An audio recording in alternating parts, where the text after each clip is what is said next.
up, everybody? Steven here for Off the Shelf Movie Night for another video talking about physical media with you guys. I hope everyone's doing okay and staying safe and watching some cool movies and, making the best of this time we have at home. So I was going through my collection and it just started to occur to me that, we have all these great distributors like Blue Underground and Criterion and Arrow Video and all that kind of thing, bringing us some really great boutique versions of some of our favorite films and some films we've never heard of before. And, if it weren't for some of the early sort of mavericks of the home video industry, we might not have these cool companies right now. And I just started looking at my collection thinking, what films do I have in here that are from distributors that were once amazing and are now dead? Because it is a tough industry. So I just kind of thought, let's take a look back at some distributors that kind of made their bones with these cult films that we all love and collect. If you like talking about physical media, please give me a subscribe and hit that notification bell so you can stay up to date with what I'm doing, and hit that like button. The like button really helps with searches and that kind of thing. So if you can do that, that would be really cool. I really appreciate it.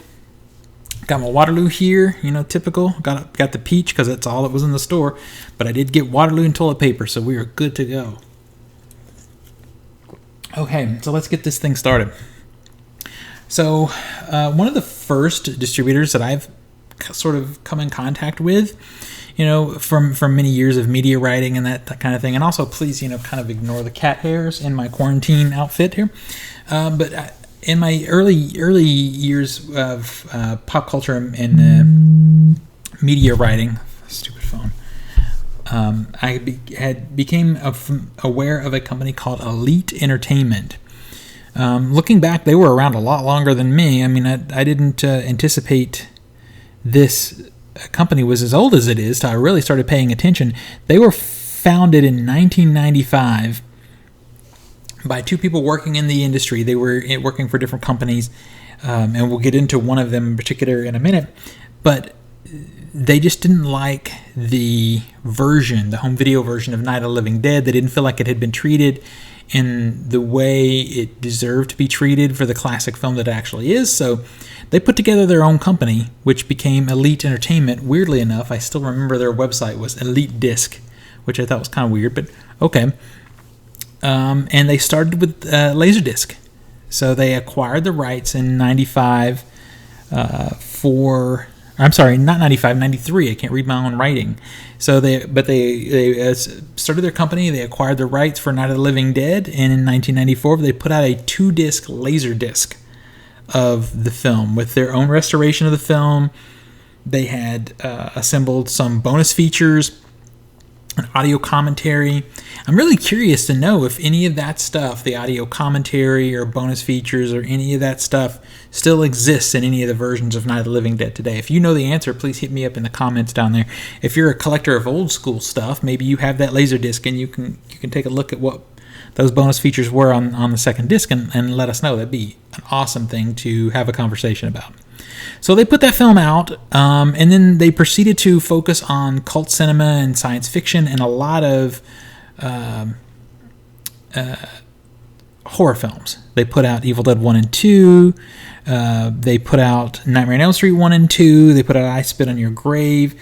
By the year 2000, they had transitioned into DVD and already had something like 15 titles on DVD. And that's a lot for the year 2000, because I think sort of DVD had kind of kicked in a little bit by then, but it was still fairly new. So they were pushing the envelope and trying to do really cool things with the media. So they were built on the backs of George Romero, Wes Craven, and Sam Raimi. So they continued to put things out until I couldn't find exactly what happened to them as far as what their demise was. I know that about some, but I couldn't find it for them. The last film that I can find that they released is a movie called Horror, an independent horror film, literally just called Horror, and it was released in 2003.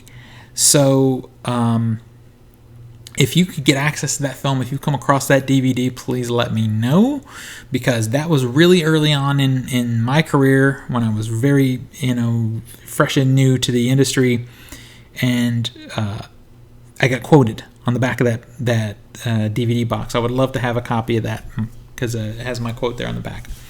So anyway, that's Elite Entertainment, and I have something here I can show you. This is an Asian sort of supernatural thriller called Uzumaki, and this was put out by Elite Entertainment. This is their disc still, because I don't know if this has been reissued any other way yet. So I'll bring the spine up there. Hopefully you can see it. There's their logo.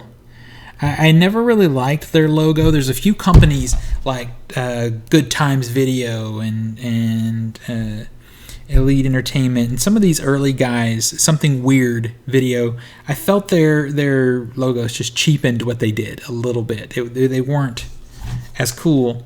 The logos weren't as cool as what they did. Now, Good Times, not that good, but these guys were good. And so here's the back. If you want to try and do the read up here, I know I'm getting some reflection from the lights and the iPad. Sorry about that. But if you can find a way to zoom in there, I'll see if I can give you, there's bonus features. On the inside, we've got some disc art. There is a chapter guide here. Now, one thing I encourage if you're a collector is to keep the flyers, the sales flyers, inside the boxes, because now looking back, these guys are out of print, but this is cool to have a piece of their media, their sales material, marketing material. Right there. That's really cool. Got Blood. Everybody's riffing on the Got Milk thing, even back then. So that is Elite Entertainment. I guess the big reason that they matter now, though, is one of their founders was a man named Don May Jr. So if he left, as it appears that he did, if that company disbanded or went under or whatever exactly happened to it, he left there and created his own company. If you don't know the name Don May Jr., you should, because he created a company called Synapse Films.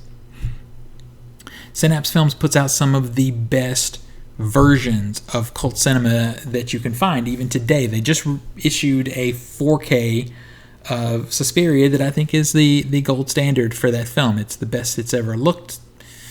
Great bonus features, that kind of thing. Don is one of the best people working in the industry as far as knowing how to do a good transfer.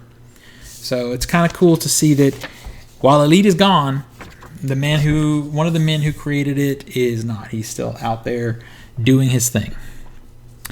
So the next company, I'm saving probably the biggest for the last. But the last one and the first one both kind of came into distribution the same. This company came from a different direction. This is a company called Tartan Video, and maybe they came from a different direction because they were not based here. They're based initially in the UK before coming here. They were Tartan Films. One of the problems I think that happened with Tartan is they had too many labels.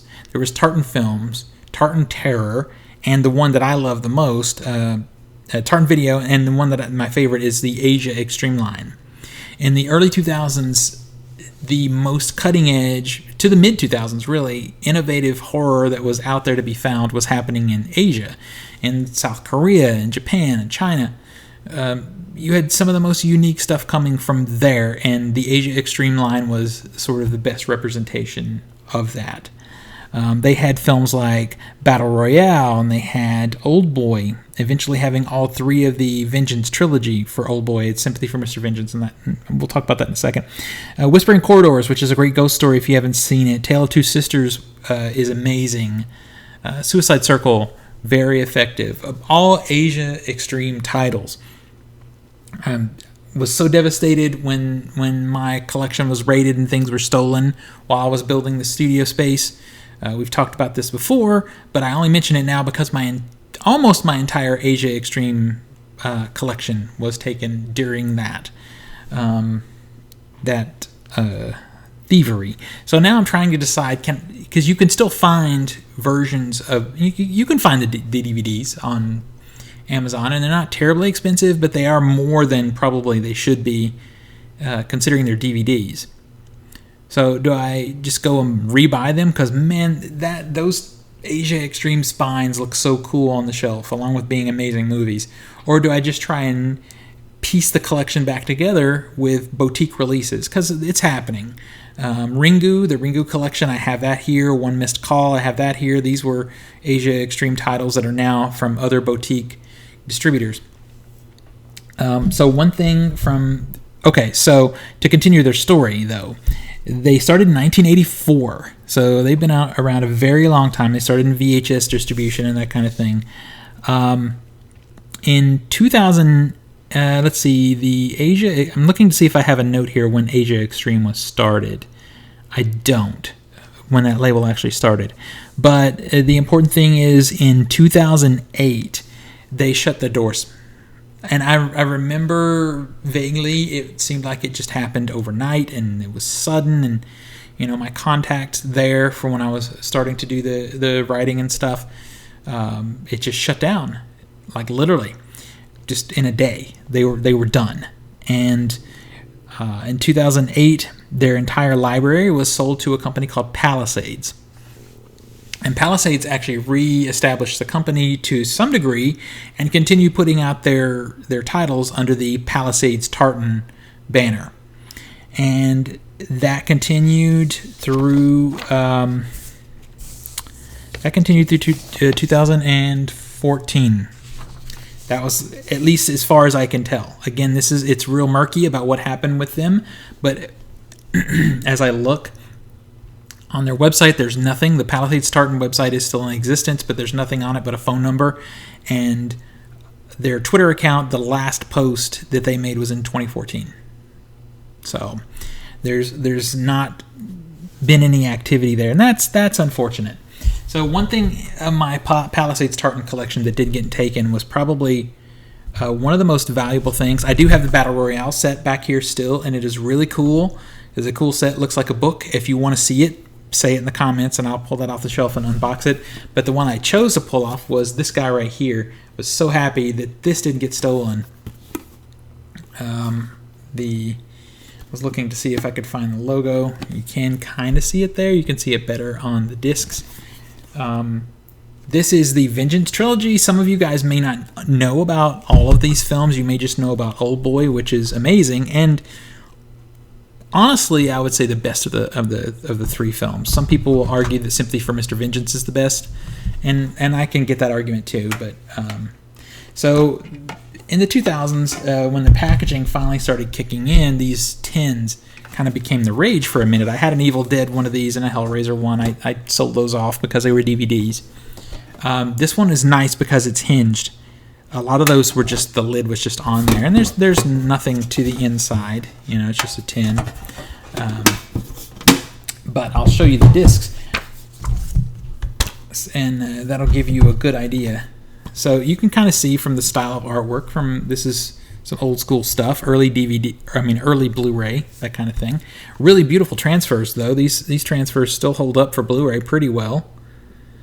There you can see the Palisades Tartan logo there, and there's the back of that. This is Sympathy for Mr. Vengeance.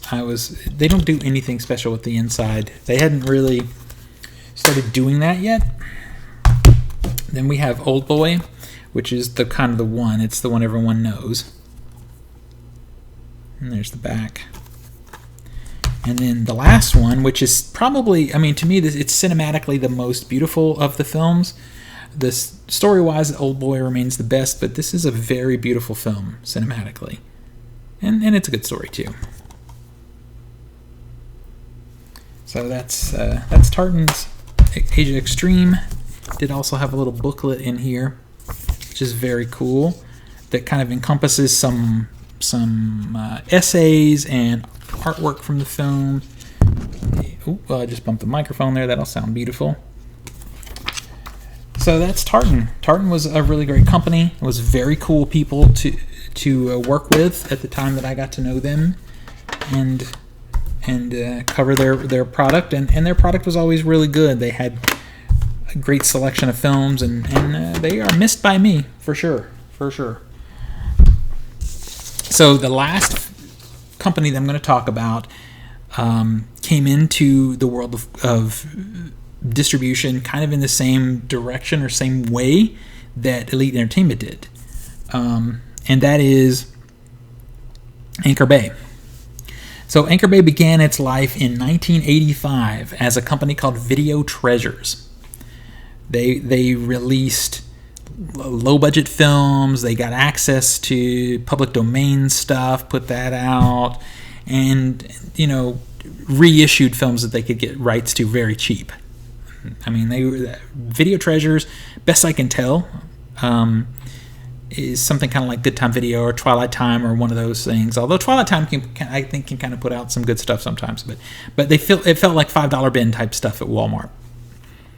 So in 1988, a company called Star Maker was born, and that company basically put out the same things. They were a direct competitor to Video Treasures. And these two companies battled it out for access to things for years before eventually in I'm looking for the note here, in 1995, they merged. And Video Treasures had already turned at some point in that time to Anchor Bay. But when they merged, they became Anchor Bay Entertainment. And they began to do cult cinema and horror films. And that's when collectors first started to take notice. They put out, looks like one of their earliest films in 95 that they put out was the original Prom Night, which stars Jamie Lee Curtis. They also put out the first 4 Halloween films. They put out Evil Dead 1 and 2. They put out Hellraiser. Anchor Bay for many, many, many years was the gold standard for collectors. Now, I feel that, especially toward the end of Anchor Bay, looking back, they started to take advantage of the collector market because they would reissue the same film, usually Evil Dead or Halloween, in a new package. Now, packaging is never enough for me, but looking back on all the versions that they put out, they would include some little additional bonus feature, a new commentary, a new featurette. They would pull together featurettes from previous releases that weren't together in one spot, that kind of thing. Looking back on it, there would have always been a reason to upgrade. So they really kind of did take advantage of the market a little bit. It was a small but rabid market of collectors, and we still are a small, rabid market. We spend our money on this stuff. So in 2006, Anchor Bay was bought, though, by Starz Entertainment. Starz Entertainment changed the name to Starz Home Entertainment.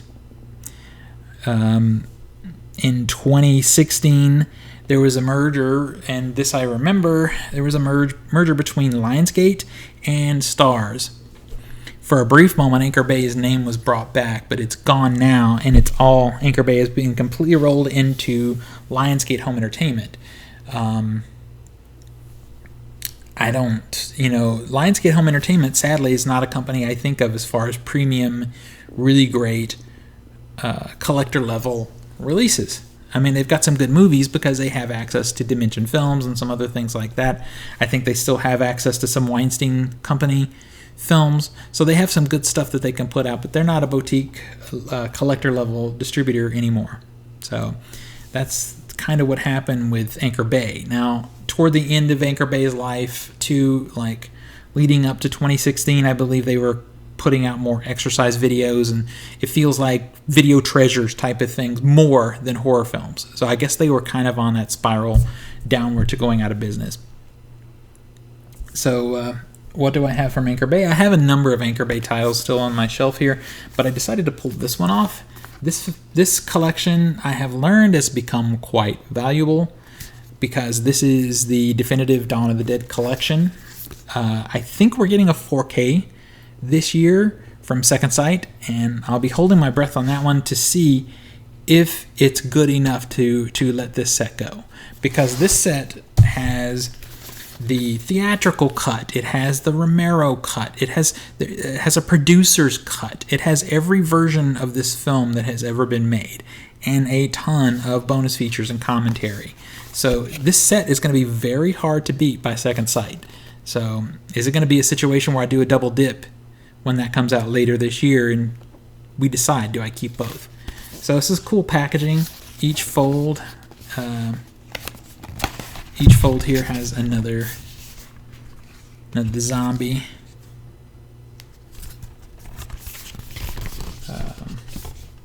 And this is literally the most under-branded release Anchor Bay ever put out. They were always pretty...